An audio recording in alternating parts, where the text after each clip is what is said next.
Lauren Boebert's new target, as she is desperately trying to keep her seat in Congress, is not any large, sweeping issue plaguing her constituents. No, it's Melissa Schwartz, the Director of Communications for the Department of the Interior. Schwartz has, according to Boebert, trolled her so hard that Schwartz should be living under a bridge, earning a salary of just $1. Because a salary of $0 would be slavery, so it's a good thing that Boebert offered her the $1. Madam Chair, I am going to exercise the rule of the House to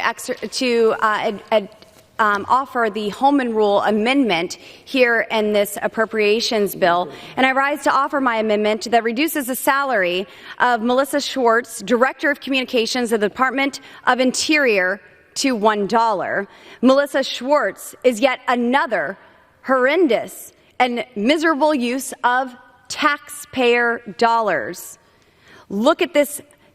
She is a mask-wearing, quadruple-vaxxed, Green New Deal extremist, and unfortunately, a liberal troll who has harassed me even in committee hearing rooms. She shouldn't be employed at the Department of Interior. Melissa Schwartz belongs under a bridge. Melissa had the nerve and lack of respect to confront me in the halls of Congress following a Department of Interior meeting. In this hearing, she had the audacity to come and personally attack a member of Congress. This DEI hire made clear she doesn't work for the American people, and she is simply another misguided mouthpiece for liberal extremists that hates conservatives and people that disagree with her eccentric views. Rather than focus on agency priorities or the American people's priorities, facts, and seeking to do what's best for America, Schwartz spends most of her taxpayer time tweeting nonsense and trying to promote the Biden regime's radical New Deal scam. Melissa and her colleagues believe that climate change is the ultimate threat to humanity. They are willing to kill American jobs and sacrifice the health of our economy at all costs as they pursue their extremist ideology. Schwartz wore a mask during the pandemic. She got the vaccine. She loves the Green New Deal. What a terrible woman. Boebert said that Schwartz being on the federal payroll was a horrendous and miserable misuse of taxpayer dollars. The irony of that statement coming from Lauren Boebert as she's speaking on the congressional floor as a wholly ineffective elected official almost is not worth pointing out, but there, I've done it. But let's talk about her diction here, the words that she chose to go with.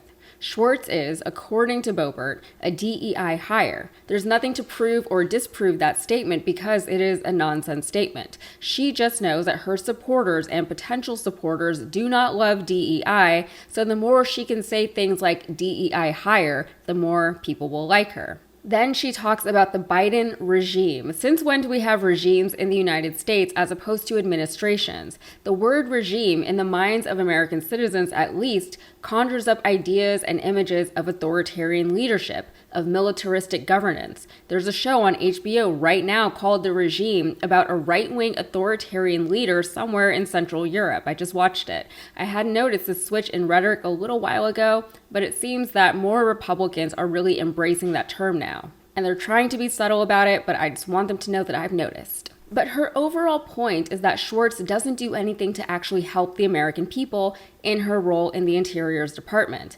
I'm not sure what Boebert thinks the Interior's Department should be working on instead, but she says that Schwartz is just trying to shill the Green New Deal, which is apparently a scam and definitely not anything the American people are desperate to see implemented. It's not like the American people overwhelmingly support climate action or anything like that, except that they do. According to Pew Research, 63% of Americans say that harm to people in the U.S. from climate change will worsen in their lifetime. That could explain why younger people across the aisle are more likely to support climate efforts than older people, whether by phasing out fossil fuels completely or by integrating more sustainable energy sources into our existing energy ecosystem. 2/3 of Americans prioritize developing alternative energy sources like wind and solar. 2/3 of adults say the federal government should encourage wind and solar production. and 2/3 say large businesses and corporations should do more to reduce the effects of climate change. Last one, 3/4 of Americans support U.S. participation in international efforts to reduce the effects of climate change. So the moral of this story is that I don't know a whole lot about Melissa Schwartz, but I can guarantee you that she is doing more for the American people than Lauren Boebert is. Boebert is literally complaining about trolls on the Congress floor. With the recent switch-ups in the Democratic landscape, though, where does our presumptive presidential nominee stand on the climate issue and the Green New Deal? Well, she has a record for being very pro-climate action, and she was an early co-sponsor of the Green New Deal.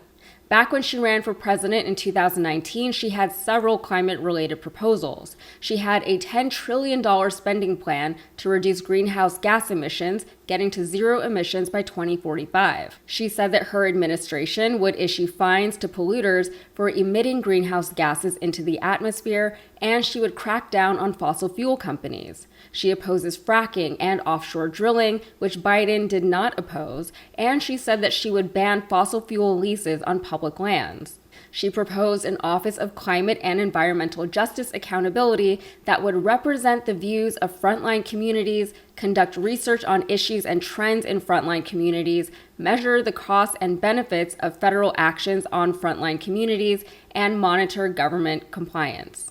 As far as things that she's already done to aid the climate, last year as vice president, she attended the UN Global Climate Summit in Dubai saying this: "The urgency of this moment is clear. The clock is no longer just ticking, it is banging, and we must make up for lost time. Around the world, there are those who seek to slow or stop our progress, leaders who deny climate science, delay climate action, and spread misinformation. In the face of their resistance and in the context of this moment, we must do more."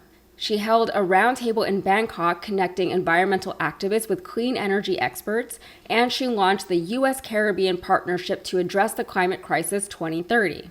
As a senator, she championed the use of electric school buses in an effort to reduce greenhouse gas emissions and reduce children's exposure to diesel engine pollution. She also sought to replace lead water pipes, and she promoted better agricultural practices that would mitigate the effects of drought on farming.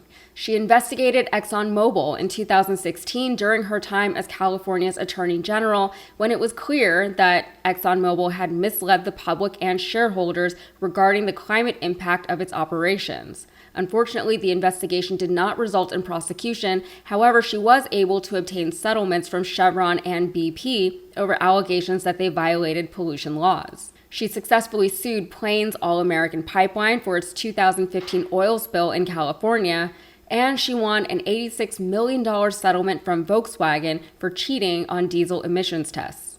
And even before that, in 2005, while she was the district attorney for San Francisco, she created the nation's first environmental justice unit. She said, "Crimes against the environment are crimes against communities, people who are often poor and disenfranchised. The people who live in those communities often have no other choice but to live there." Honestly, there's more, but I think we can leave it there. I'm obviously pro-climate, as I'm sure many of you are. I wish that Biden had been stronger in his support for the climate, although he's obviously been a lot better than Trump was and wants to be. Trump, who tried to bring back coal, who blames windmills for everything, who has no problem destroying Scottish ecosystems for his development projects, who promised oil and gas executives unwavering support in exchange for campaign donations. I would love to have someone in office who has demonstrated support for the climate as opposed to someone who is actively trying to destroy it. We'll see if America feels the same way. All right, that's it for me. If you got anything out of this, please like the video and subscribe to the channel for more. Thanks.